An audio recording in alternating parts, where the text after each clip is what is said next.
galata silkoo fideen nufu garaa hir'uu akka qaahine kan guutee dambalee malee garaa guutuu akka aabalee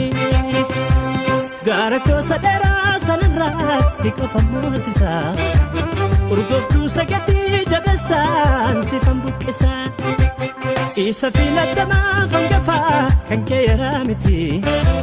gaalanni koo siif dadhuudhaa lakkii xinnoo miti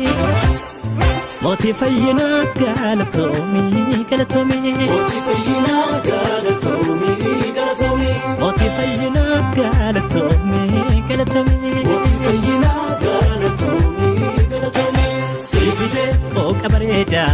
siifide aarsa gaalataa siifide kunoo singatu yesuus abdii dhalootaa siifide qooqa bareedaa siifide aarsa gaalataa siifide kunoo singatu yesuus abdii dhalootaa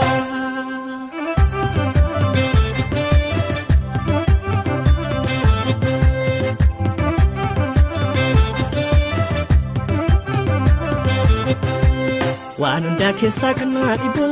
sitta manadhee fayyuu kooti ulfinni kana caalu hin jiru kan kaan waan haaraa miti gonfoo fayyinaa narraa keesse isa waa'ee kootiif caafame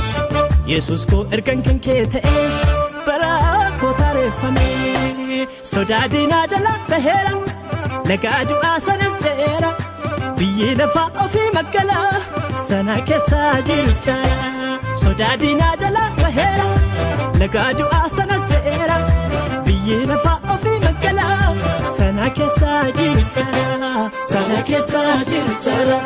sana keessaa jiru caala mo'eera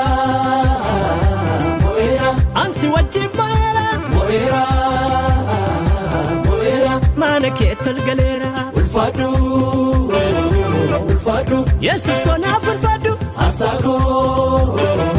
kenako simetina fudhadhu